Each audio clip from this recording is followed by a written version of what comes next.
Hi, welcome to another episode of the Andre The Beast Show. You know, this is a new series that I'm putting out, and it's called The Expendables.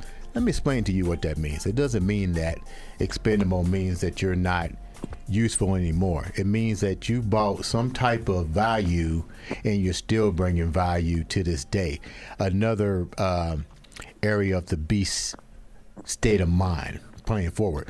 But expendables to me right now has to do with the fact that my whole career has been about athletics, from semi-pro football player to a Olympic candidate to professional bodybuilder to entrepreneur.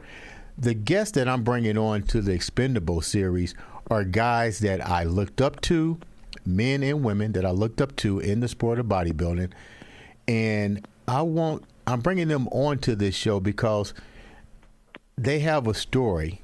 And a lot of times I can't tell my story because people that know me see me going in the gym and training, and they really don't understand what that is really like and what you have to do to get to that pinnacle level of perfection in a sport that you don't have control over. Somebody else is judging how you should look, how you should be presented. With that said, I got two of my good friends on the show. I have Mr. Vinny Galanti, and what's up, Vinny? And I also have John Simmons on the show. What's up, John? What's up, bro? So we're gonna just cut right to the chase, man. You know, they might call us expendables, but we know we're pavers. We laid some pave for these young bucks that's coming out. You know. So we're gonna start with John.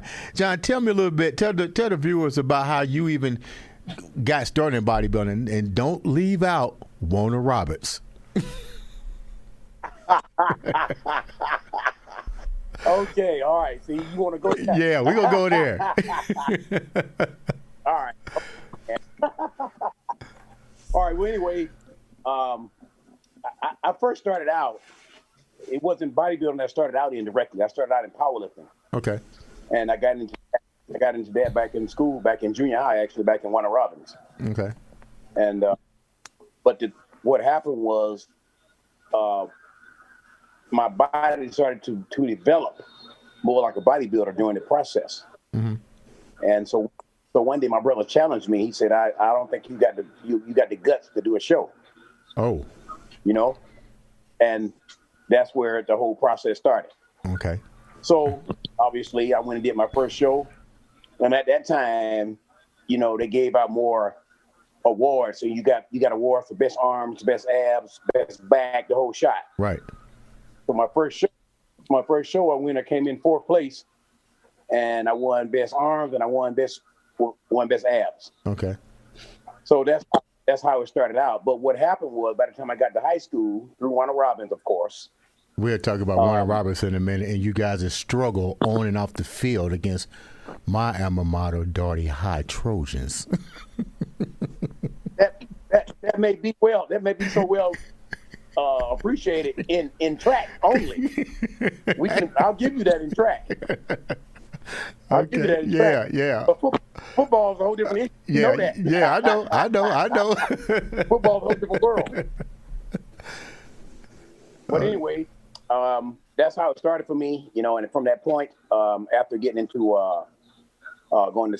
after I got into college, I got into more serious lifting. I had to get into more serious lifting regardless, because I was in college playing football at Eastern Michigan University.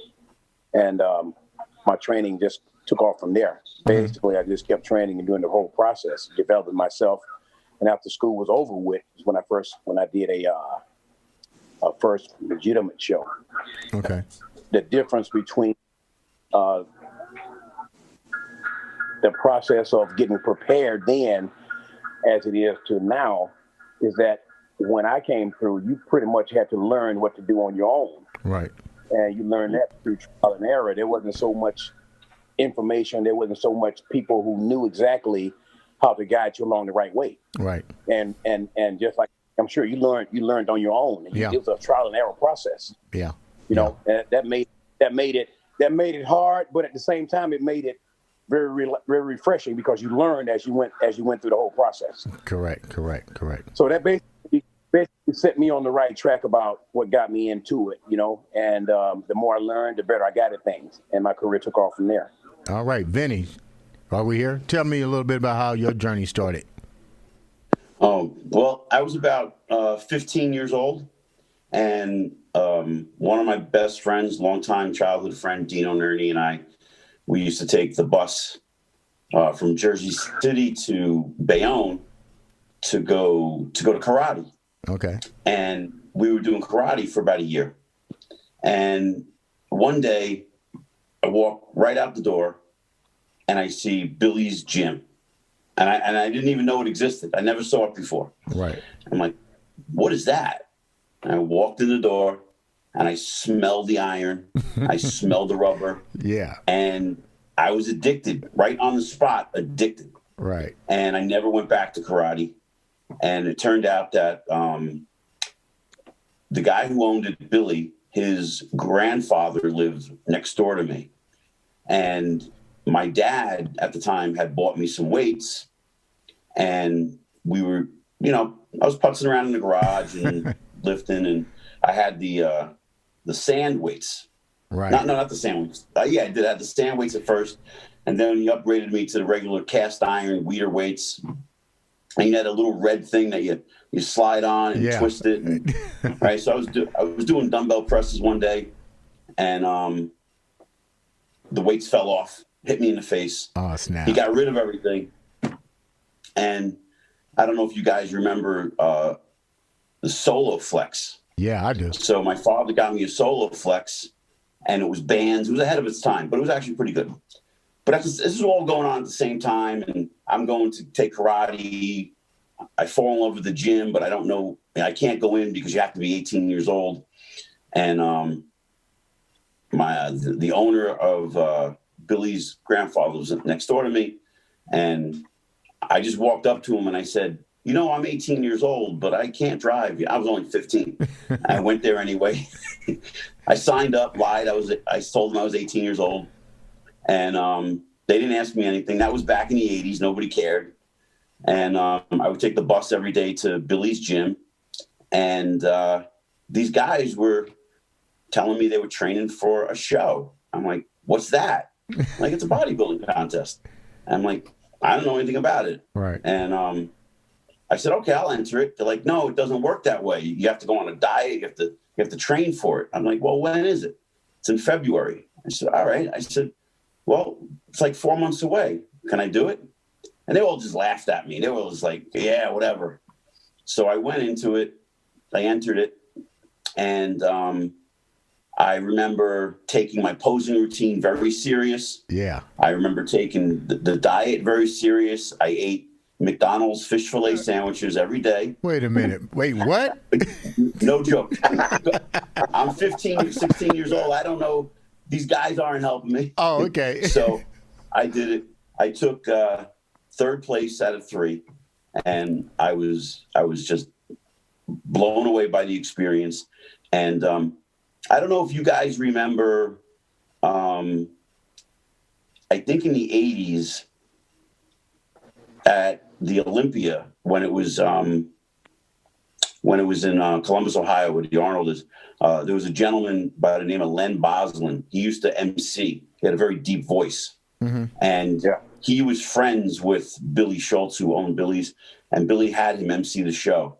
And Len, I just spoke to him the other day. He's 92 years old, and he still loves training. Really?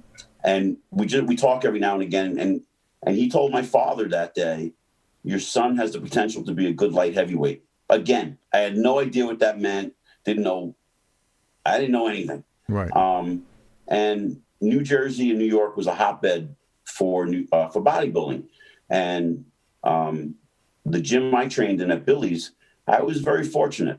I learned how to lift and train from the power lifters and weightlifters, and I learned how to diet from the bodybuilders. The power rack, the squat rack was your church. That was the place you genuflected and you said a prayer, and you should be and the way I looked at it from their point of view was, on leg day, you should be shit scared on leg day. You should be stressed out by the time you get to the gym because you know you're going to have a balls out. John, I heard you laughing, so you can relate to that too, huh? Yeah, man. And, that's just the way it was back in the day. And I see kids in the gym today, and like John just said, it's like, we learned how to do things on our own. Yeah, I had a lot of guys in the gym that taught me, but I also made mistakes, and I also fixed them on my own. Right. And had the guys help me out along the way. And, I was 16 years old, winning my class at the Suburban Bodybuilding Championships, so 17, I think. And Vinny, is this you right here? I loved it. Is this you, Vinny? I wanted to do it for the rest of my life. And I am. Is that you right there at 1986 Suburban? Yeah, that's me. Holy smokes. 16 years old. Wow, that's crazy. So I'm going to ask you guys a question. Either one can answer the question. What are, and you're right, when you walk into that gym, that smell gets to you. But you know what, Vinny, I can relate to what you just said. My first contest actually started as a fluke. I got hurt during the Olympic trials and went into the gym, and the guy was like, "You should bodybuild." And I'm like, "What the hell are you talking about, bodybuild? What is that?" And he's like, started showing me a couple magazines, and started out with the one show. It was 15 in my weight class, and I took 5th. And it's funny, I got addicted from that moment. I was like, "Wow, this is." Yeah, it happens. It happens. I was like, "This is kind of cool," because I felt like I was in control of what I was doing now. I'm like, okay, I'm getting judged by what I put out. So it's a different sport, but it's not a team sport. It's individual. So I'm responsible for the outcome of this particular journey here.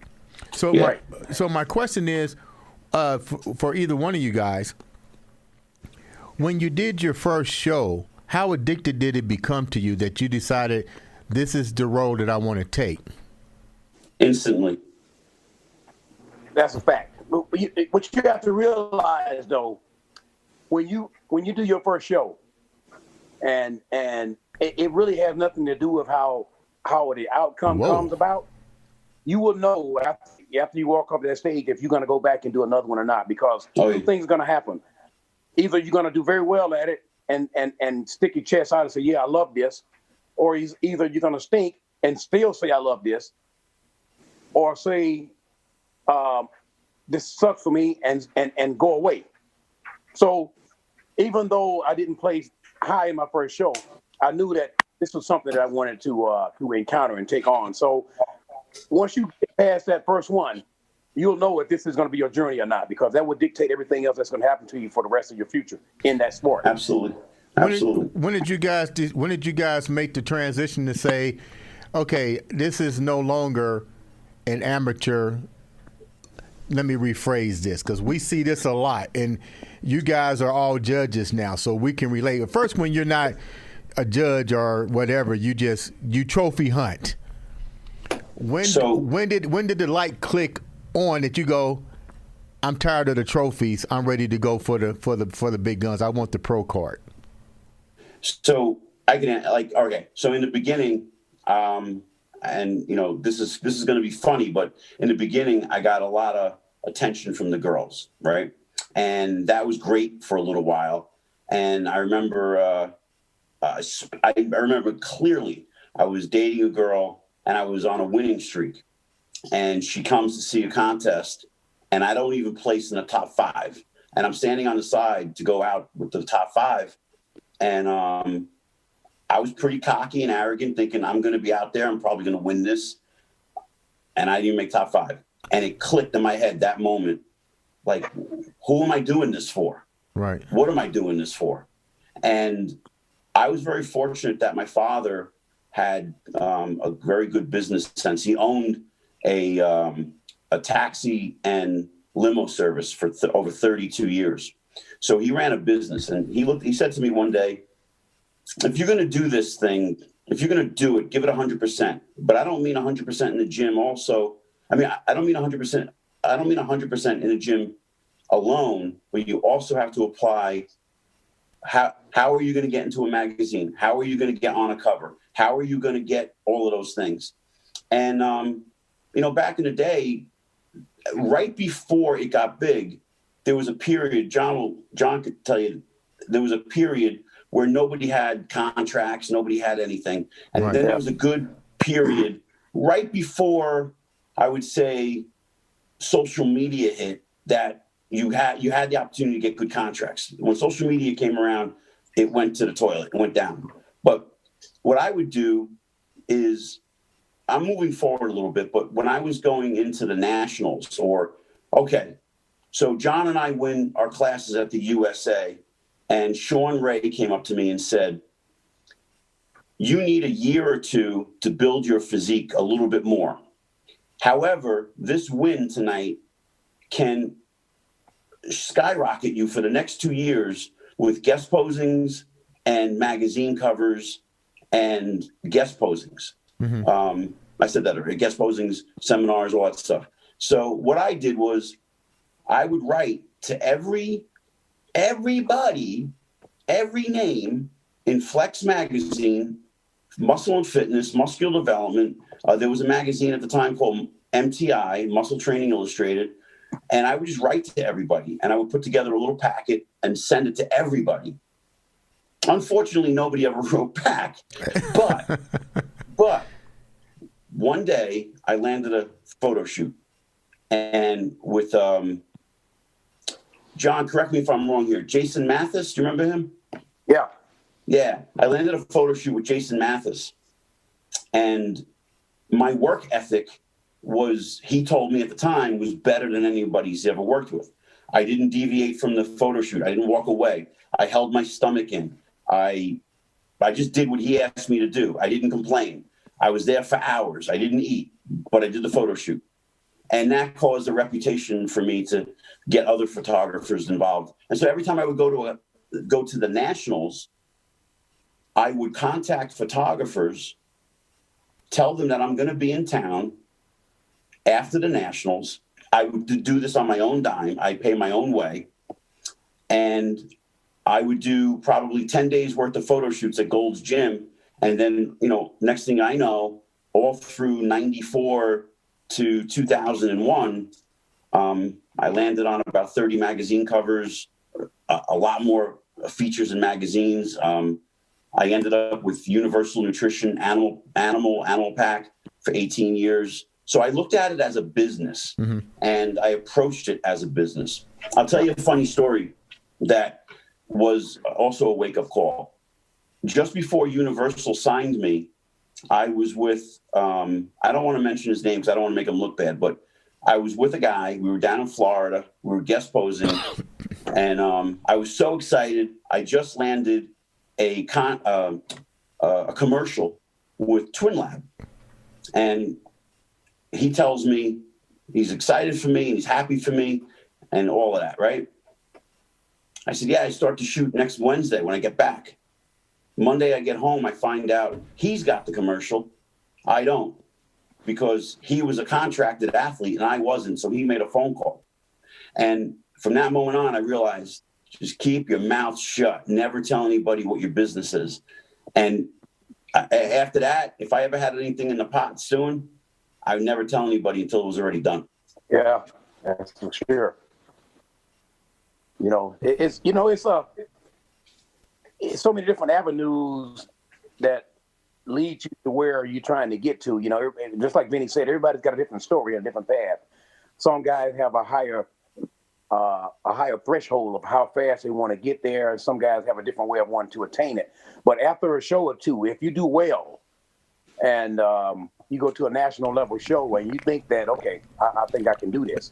I think I'm good enough to do this with a little bit of time. I think after I did the Junior USA at Rutgers University, and I won the light heavyweight class, and after that show, I realized then, okay, I can probably do very well at this, but you have to get past the big hurdle. And what I mean by that is you have to get past the USA, the North Americans, or the Nationals. Right. Thank you. Yes. Yeah. And that's not, now you got to understand, there was no class winners turning pro. You had to win the overall. You had to win the overall. Yeah. Yeah. overall to get there. It was a whole different world then. So Yep. it was nothing like they giving out pro cards nowadays like cheese sandwiches. That's not how it was then. You know, it's a whole different thing. So, and Vinny can tell you, it wasn't. And then too, you had guys that were stacked. These classes were stacked, 25, 30 guys each. Yeah. And it was not a process. So it's a whole different kind of issue. But the point being is that I realized then, even going up against some great quality competition, I realized after I went to my first national show, which was the USA, and I placed third in that show at that time. John Sherman won the light heavyweight class, and Flex Wheeler won the overall. And I realized then, I said, okay, I can do very well at this, you know. And I started to focus more on the process of getting better at what I was doing. Now I had to during the whole process. My process was a little bit different from Vinny's. I was still working completely full time at the whole time of doing it. I was in the police force at the time, and I worked. You know, we had to rotate shifts. One month I'd be on days, one month I'd be on afternoons, and 1 month I'd be on midnights, all during the process of getting ready for a show. Mm-hmm. And that's not an easy thing to do. But the point being is that I knew I had the potential to turn pro at it, and I said I just got to bide my time and just keep going at it. You know, after I got done with the Junior USA, like I said, then I got involved with More Muscle magazine out of Canada, and I got assigned with them. And I was with them during the whole process, even after I turned pro. So I didn't really have a hard road to get people's attention. You know, it pretty much came along with the work that I did, but you had to earn it still. It wasn't nothing fell into your lap. You know, it was a hard work, and you had to earn that work. So that's the way it was for me. But I just knew that by the time I got to a national level show, that if I go into this show and hold my own, if I go into this show and do very well at it, that's my ticket to saying that if you stay with the process and do the things the right way, you'll get there. And that's what led me to it, and that's what took me all the way to the top. So it was a good process. It was hard, but you know, nothing is. If you want something, it's never going to be easy for you. Let me ask you guys a question too. It wasn't an easy process, but it was well worth the work that went to the whole process to get there. When what was one of the most difficult shows that you went to, and you felt you should have won? I mean, we all feel that way, and not only did you feel you should have won, but really, almost like what Vinny said, it humbled you. Because I remember at the Junior Nationals, I was on point, and during the after the prejudge, I made the cut to come back the next day, and I used this stuff called Dream Tan. Never will forget it. You know, and they was gonna offer me a contract, and I put the stuff on, and I came back the next day, and James Trap Rope and all the judges came up to me, and it's like I didn't know what happened was I didn't get called out for the second round. I didn't get called out for the third round. I get caught out on the fourth, and a tear is trying not to well up in my eyes, and I'm freaking out. And I knew right then, because I had never not placed. And when I got off the stage, they called out the top 5, and I went to the window, and the judges came up to me and said, "Andre, what happened?" I was like, "What do you mean?" They said, "You was as smooth as butter."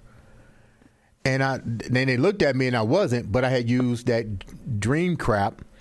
And I'm going to tell you how low I was. I literally got in my Porsche and was going to run off the road. And I got a phone call. And my friend Felicia said, "Hey, cool. Something just told me to call you." And I said, it was raining. I was getting ready to just run my Porsche off the road. And because I had never not placed. But it took me a minute to sit back, and I realized, why would you do that when you got 35 guys here, and only 15 of you guys made it, and at least you placed, but you didn't get the top 5. It made me more hungrier to get ready for the North America. That's when I met Vinny, saw Vinny. It got me prepared for the next bigger show, but it was a very humbling moment in my life, or maybe a reflection. Tell me a moment that happened to you guys. For me, I think more along the lines the moment. Oh, so my whole career, I was naturally a middleweight up until 1995, and I never had to make a weight class. Didn't even know what to do to make a weight class. And here comes, I'm sorry, 1994. I apologize, 94. I just win the USA the year before. 94. I'm training my butt off, and I'm going into the nationals. And 1 week before the contest, the middleweight class is a 176 and a quarter cutoff. Right. And the year before, I was 169 in that picture you just put up, 169 pounds. And fast forward a year later, well, a week before the nationals in 94, I was 181 pounds. Okay. And I had no idea what to do to get to 176 pounds. And I can't recall what I did, but, I probably cut my water out. I don't know. I probably eliminated water. That's what guys did back then. And I ended up taking 5th place in the middleweight class. I just barely made 176. And I was upset. And, first I was like, oh, the judges suck and this is bullshit. But then I had to reflect on myself. And I'm like, all right, look, you made the mistake. You should have entered the light heavyweight class. You should have moved up to light heavy. But in my head, I wasn't mentally ready for that. I wasn't ready to be a light heavyweight. It was like a whole new chapter for me. Right. We're bodybuilders, and what we do is we build. And that week I didn't build. I took everything up. I destroyed everything that I built for the year. That was one of my only, I've had others, but this was the most devastating, if you will, where it was like embarrassing. Like I just won the USA. Now I'm taking 5th. Yeah. And I'm very hard on myself. And like what John said a moment ago too, with a stepping stone to all the national titles. And I don't know, John, in your area where you grew up, but here in New Jersey and New York, especially in New Jersey, it was prestigious if you win the suburban bodybuilding championships, the New Jersey State Championships. It was a precursor to the Junior USA, then to the USA, then to the Nationals. And back in the 90s, and I don't mean any disrespect, but you were a scrub if you went to the North America, right? It wasn't really. Really? I didn't know that. You weren't taken serious. It wasn't like guys here in New Jersey was like, I ain't going to the North America. I'm training for the USA or Nationals. No disrespect. It was like, that's the mindset, and that's the way we rolled. And, there was a lot of pressure on the guys here in New Jersey back in the 90s.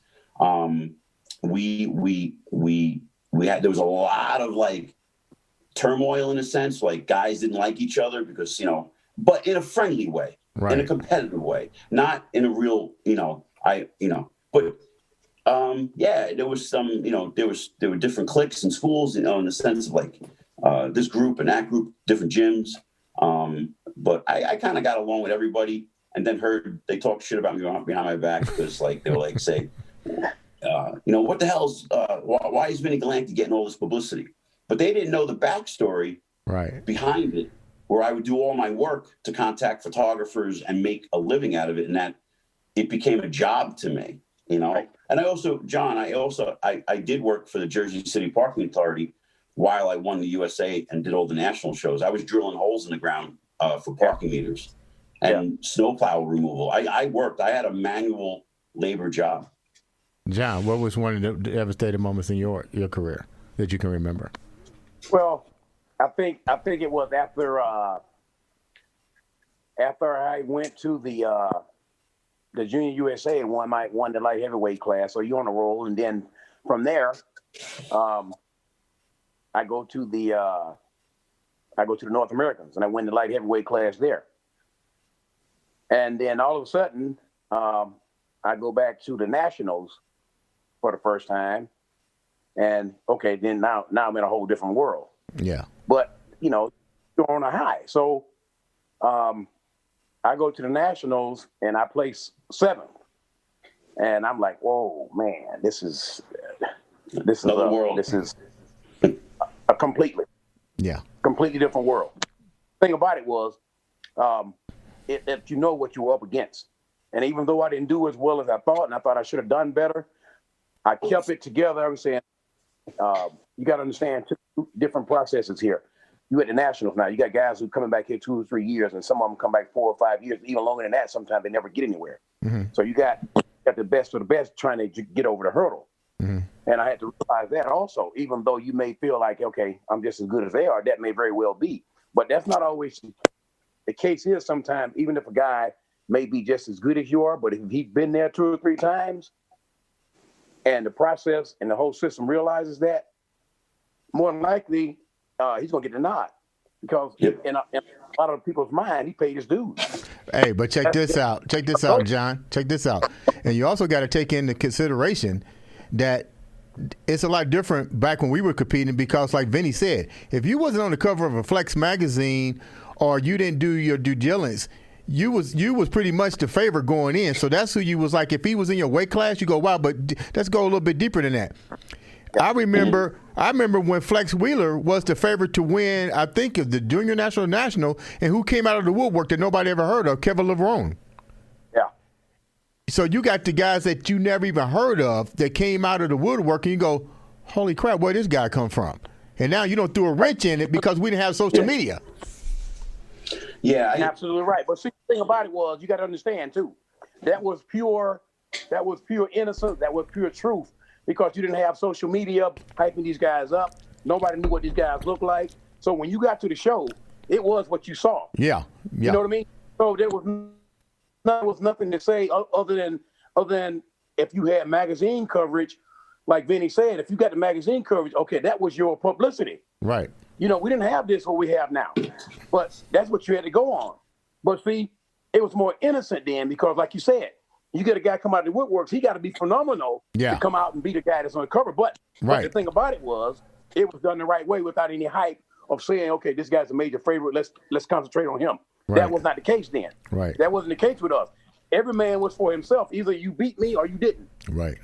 You know, it was nothing between about how much time has he spent on stage, anything like that. If I came up against Vinny and Vinny looked as good as I did, and I don't know him from Adam, except for seeing him on the stage, but if he came to the show and looked better than me, even though he may have had the process of getting all this publicity, and I come out of the woodworks and okay, say, this guy looks just as good as he does. Okay, I can understand it. Me and this guy are fighting to do the job right.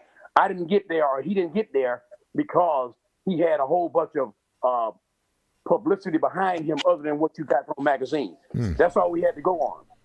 You know, and I loved it when it was that way. I'm not really high on a whole lot of social media hype, because I think it takes away from some of the hard work that people should put in to get where they need to go. Right. Yeah, absolutely. It takes away from some of that, you know, in a lot of ways. But then too, on the other flip side of the coin, it does you a lot of justice. Right. So you have to look at it both ways.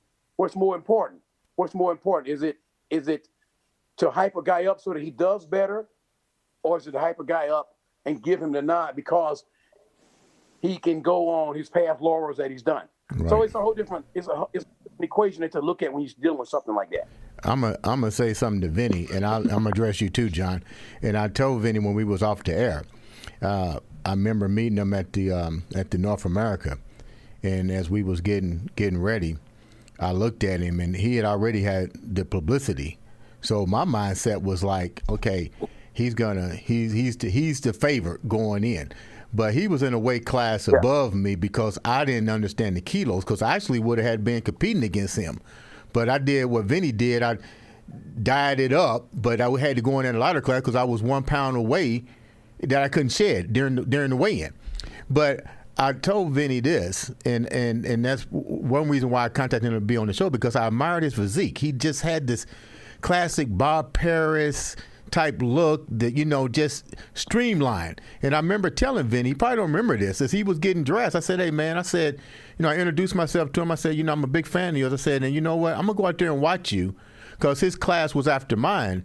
And I remember telling him, I said, man, you won the class. I'm not a judge because I'm still a competitor. I said, but I don't see nobody beating you. And I remember the three people that impacted me at that contest. It was the first time they had a super heavyweight. That's when Dave Palumbo was there. And Dexter Jackson came out of nowhere. And I was like, holy smoke, that's going to be the next. Seriously, I saw Dexter Jackson and I was like, holy crap. Yeah. I mean, Vinny, you look great, but when your boy came out, I knew hands down there's nobody. And let me repeat this, and that's no disrespect to you, Vinny, but I looked at that dude and I don't know where he came from, but there's nobody here that can beat that boy. Nobody. So how does that make you guys feel when you go to a show like that and you just look at it? I even had to take a back seat, and I was competing. I say, this is the clear winner. Well, I never look at anybody. That's the key. That was an accident, me looking at him, because I was already off the stage. I was in the audience. This is going to sound like a typical bodybuilder, sarcastic or arrogant, but, I have my game face on. Right. I'm there to do a job. I just trained 12 weeks, and I'm not going backstage to get anyone's attention. I'm not going backstage to pay attention to anybody. But, I just try to keep my focus and do my best on stage. I remember when so this is kind of what you're saying a little bit in a different way. Dave Palumbo did my program for the 2008 Masters Nationals, which was in July that year. And we worked together the whole, 12-week prep. And I just remember he paid more attention to another competitor, to another competitor he was training, who was in my class. And I didn't realize that he was having somebody else in the show. So I was really by myself. Right. And I felt alone. I felt like, well, you can't come over to me for a second. So I remember going over into that little corner of all the group of guys and there's no disrespect to Dave or the competitor. The guy was Delron. I think he ended up taking fourth. And, they got their game faces on too. And I think at the time, nobody expected me to bring my A game. Right. I think that, it was a few years had passed that I wasn't competing. And, I'm making a comeback in a sense because, back in the Nationals, I competed in the Nationals like 10 times. It took me 16 years to turn pro. Just like John was saying, like today to give out pro cards, like ham and cheese sandwich, right? It's like just, it's a business and right. They got their game plan. So I'm backstage. No one's paying attention to me. I felt a little like taken back, like going into that corner. And I'm like, I don't think I'm wanted today. And I walk away, do my thing. I pump up and I win the entire show. I win the overall, get my pro card. And it's funny, like how tides turn. Right. Like you get people backstage, there's photographers back there. They're taking pictures of everybody. All the magazines were back there. I think that was one of the last years that magazines were backstage. They don't have that anymore. And nobody paid attention to me until I walked off stage after the night, when it was over. Mm-hmm. And I got a pro card. And then, I got in all the magazines again. So that was cool. But it was like a weird dynamic, it was like kind of weird. Like, hey, this is kind of weird. Why is nobody paying attention to me? I'm dead serious. I trained really hard for this thing. So yeah, kind of weird, kind of thing. Was not used to. What are you going to say, John? Well, as far as for me, it's all in preparation for me. I'm my own worst enemy. I feel like if my prep has been good, everything is on point, and I know I've done the very best that I can do, my confidence level is going to be through the roof anyway. So it's not the fact of who else may show up. I could care less. If I know I've done the very best that I can do and I'm going in prepared 100%, I'm going to feel the highest concentration of confidence that I've ever felt because I know I've done all I can do and I know I'm ready for it.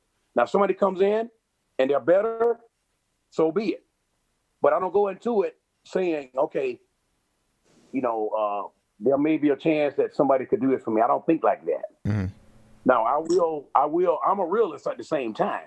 Right. I go into a show like you said, and I see somebody that's outstanding, and I'll say, okay, I'm my eye on this person over here. You know what I mean? Right. Right. So, and that has happened to me before when I did and here's a reason why I picked a certain picture that I sent in, that I sent in. That's the picture from the light when I was still a light heavyweight at the USA. This one right here, John. And that picture right there. Now, the reason why I picked that picture is because Vinny won his class at that show, and I won light heavyweight.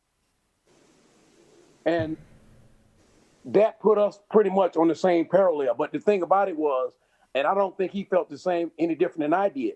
When your confidence level is good, and you go into a show, no matter who's there, and that lineup that we had at the USA that year, they were some stellar guys. They were very, very good. But the point being is, those guys in each one of those classes had already placed at some other national show, 2, 3, or 4, whatever it may be. But like I said, with the way I felt with my approach to things, it didn't bother me who was there, who showed up. If I went into my show feeling 100% confident, that's all that mattered to me, and I let the chips fall where they may. I'm gonna ask. The only show where I really felt like there was somebody that just blew me away before I hit the stage. That was when the tank, Sherman tank. Hit the stage at the Nationals that year when I was there. I placed fifth, and he blew everybody away. I said, okay, that's it. That's the man right there. I'm gonna ask you guys a question too. That's just how it goes, man. I'm gonna ask you guys a question there's like 2 more questions I want to ask before we wrap up. You guys are professional now. You got your pro cards. What was it like either one of you can, both of you can answer the questions, but this is the question, 2-part questions. You get your pro card, and John, you know where I'm going, so I'm gonna start with you first. So we talked about this. Yeah. Knowing what we know now, no unions. We know what it costs to be in this sport. We know the ins and outs, but you got a pro card. And you go there and you're the best of the best, and you place, let's just say 10th, and you get $1,000. What's going through your mind, John? Well, and pretty much that's reality. Okay, reality has to set in at some point. Even though, now here's my approach for it was when I turned pro, I didn't change anything in my lifestyle at all right away. Mm-hmm. Because I had no idea which way this was going to go, which road this was going to take me down to. Right. So, I never, even though things got good for me, it got lucrative, and it paved the way for what I have in life today. Right. I never ever let everything go and filled up one bucket and left the other one empty. Okay. I didn't look at it from that approach, and I hope even to this very day. As far as that process goes, those things don't change. There is no guarantee that you're going to make a dime when you turn pro. It's not. You have to earn that. Right. That's not going to fall off trees like an NBA contract. That's guaranteed money. Right. We don't have that. Right. We don't have that. I would like to see the day come when athletes can sign a contract. I mean, I know some guys do have signed a contract and they do get paid for it. But when you know for a fact that you can get more out of what you're doing than just scraping by or saying that I came into the show and I placed third and I made $2,500. Well, it cost me $3,000 to get ready. so yeah. You see my point. Yeah. So there's nothing guaranteed. I just don't feel like any athlete coming into it to just say, okay, this is my goal. I'm going into with this. This is it. I've hit the jackpot. If you had that kind of attitude, there is a very, very high chance that you will be disappointed somewhere down the line. Vinny, what you got to think about that too? My story is a lot different. I compete, like I said, I did the nationals like 9 or 10 times. Right. And when I did the 2008 Masters Nationals, I did it as a warm-up so I could make a big impact in November for the Nationals. Right. And Steve Weinberger came up to me on stage. He handed me the trophy, put my hand in the air, my arm in the air, and he said, duplicate this next year in your first pro show. And it just was like, pro show? I got the Nationals in November. So next thing I know, I'm on the phone with Bob Ciccarillo. Yeah. And I was telling Bob that I wanted to not take my pro card because I didn't deserve it. He's like, what are you talking about? I said, I won the Masters Nationals. I didn't win the Nationals. I don't deserve it. He's like, Vinny, you just got your pro card. I'm like, yeah, but Bob, I didn't win the USA or the Nationals. I got to win the Nationals. And he talked me out of it. I was already going to call the IFBB office and say, I don't want my pro card. A lot of people say, you're crazy. But that was the magnitude of how prestiged the Nationals were back then. And so fast forward, I do a couple of pro shows, and I'm not looking at the fact that, like, my first pro show, I believe it was the 2009 Pittsburgh Pro. I was a little off. I took 7th. I was nervous. I was holding a little bit of water. But 2 or 3 weeks later, I did the New York Pro, and I was solid. I was ready. But I took 7th. And to me, that was failure. But I didn't realize that 4 of the guys ahead of me were in the Olympia in the top 5 the year before. So I wasn't looking at that. I was looking at, you suck. You now are not good anymore. You just entered a whole new territory. And just like John said about him winning in the North America, and then he goes to the Nationals and takes 7th, it's a different ball game. So I thought, okay, this is a different ball game.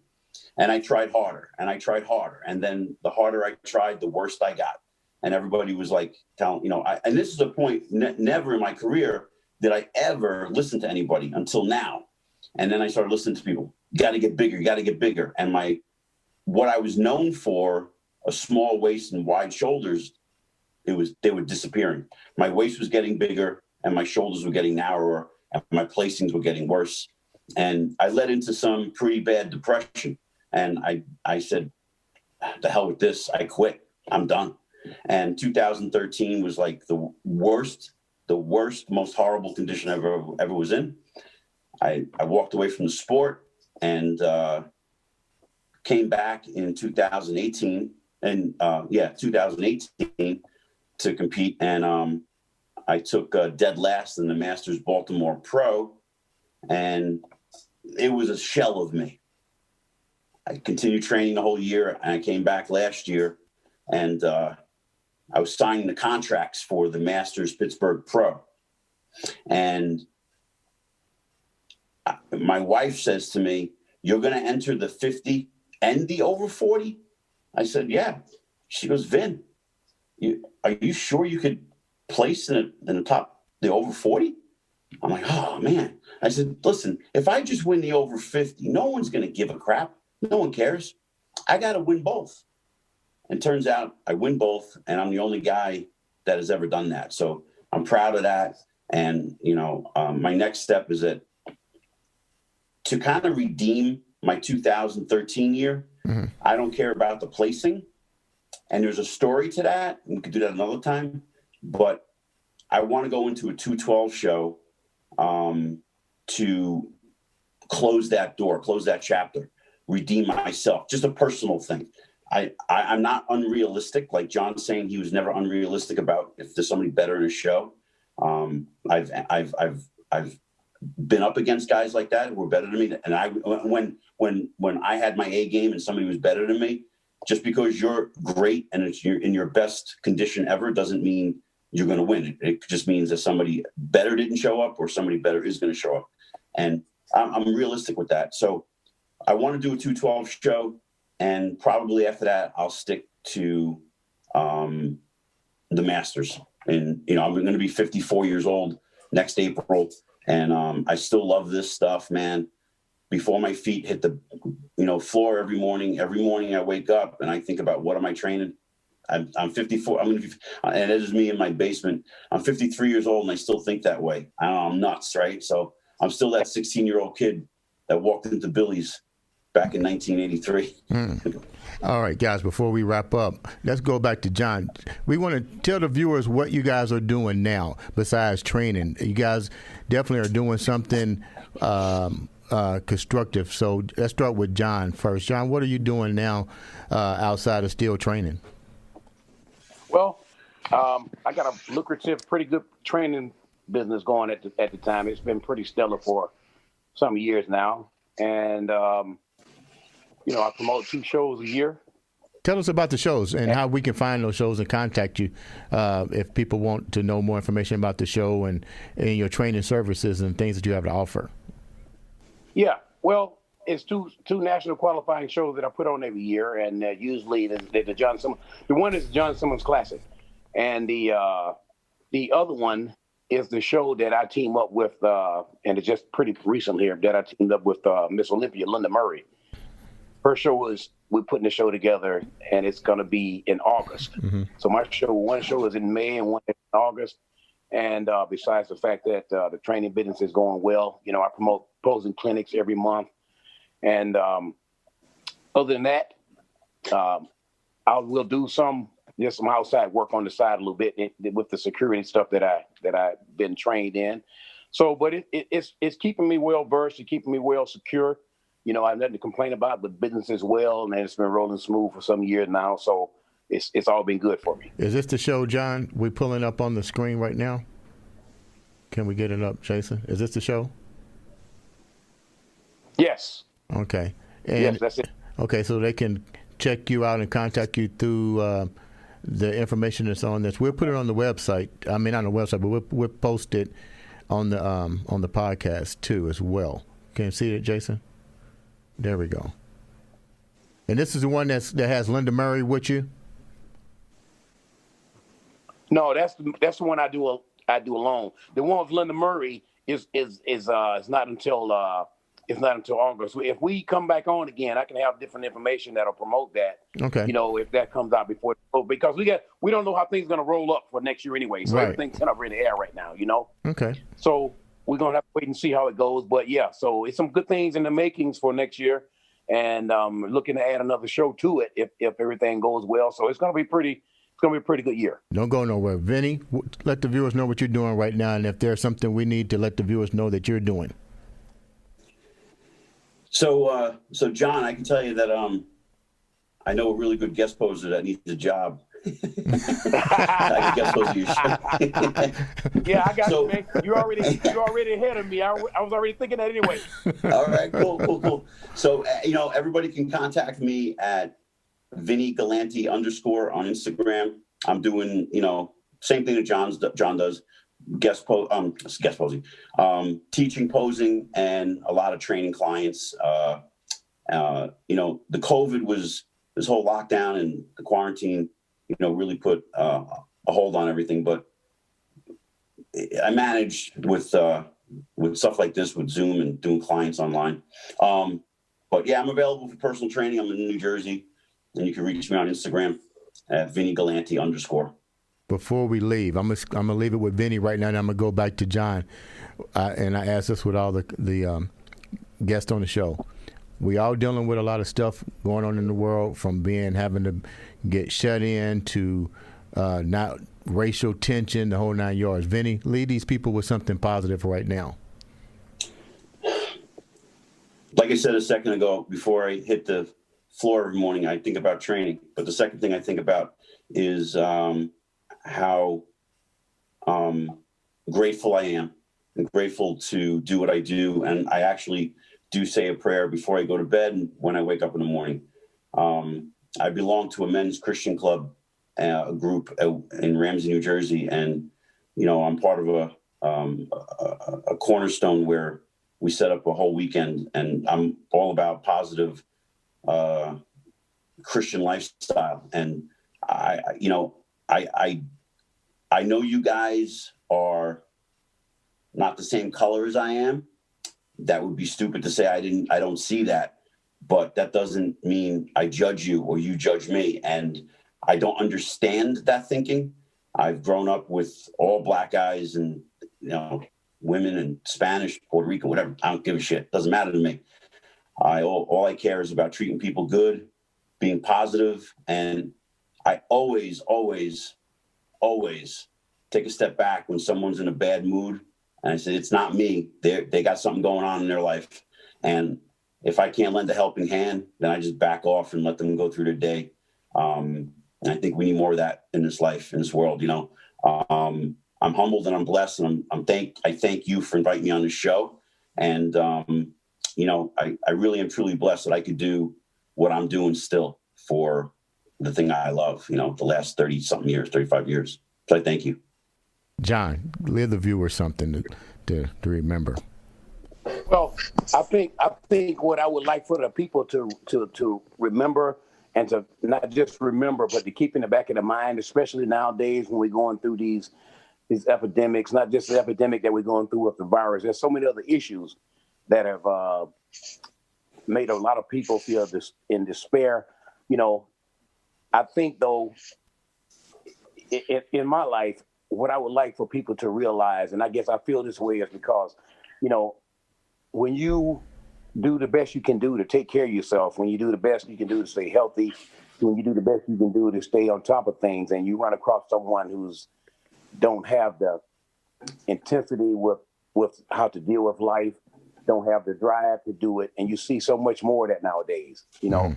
People are really feeling dejected about the way things are. So, in my life, what I always tell people is that once you start to feel like you're starting to slip down, or you start to think that, I should be into another situation in my life. And just like Vinny said, I try not to leave home as much as possible before I leave out for my day without hitting my knees. That's just how it goes. First of all, I like for more people to do that. That's always the number one thing that people should do when they leave home. The power from the big man upstairs is more powerful than anything on this earth. And that's number one with me. So, but in reality, I think that I would just like for people to realize that, hey, no matter what field you're in, no matter what direction your life may be going in, if you got the positive things around you, if you got the positive attitude about how far you can get with what you're trying to do, it's really a pretty simple equation. It's not a hard thing to do. Just surround yourself with the right people. Surround yourself with the right things that are going to get you there. And I think that's what most people make their mistakes in. They have the wrong things in their lives that's keeping them from being to where they should be. If more people would just step back, like Vinny said, step back and look at the real positive part of it and realize the changes that you should make, it would make things so much better for them that way. Learn to love more each other every day. That's the biggest key in this world, man. We really need to get back onto doing that. And the only way to do that is to just concentrate more on how things are with this life today. And I have no complaints about my life. I have no complaints about the way things have gone for me, all the mistakes that I've made, I've been able to overcome. I didn't let them keep me down, let me get by the wayside. I think people need to get more strength in doing that, and that will help them get along much better in their life. And that's what I would like to leave with people. There's always a way to get past what you're dealing with. Just takes a little time sometimes, but just got to stay with it. That sounds great. Once again, guys, thanks for coming on the show. We will have you back on. Thank you. We'll have both of you guys back on. Like I said, it was a pleasure competing with you guys. I had to do a segment like this because you know what? It keeps me, we hate to retire, and to sit back and reminisce and remember the days when we was on the stage. We may didn't shake hands, but we all recognize each other to a degree. But I had to do a segment like this, and I'm going to keep bringing you guys back on and adding fresh faces on and kind of like do the remnant. I may call it the Expendables, but you know what? It's expendable with the mind because you guys definitely have my mind going every time I'm thinking about those good old days. With that said, thank you guys for being on the show. Ladies and gentlemen, this has been the Andre the Beast Show. Tune in for another great episode.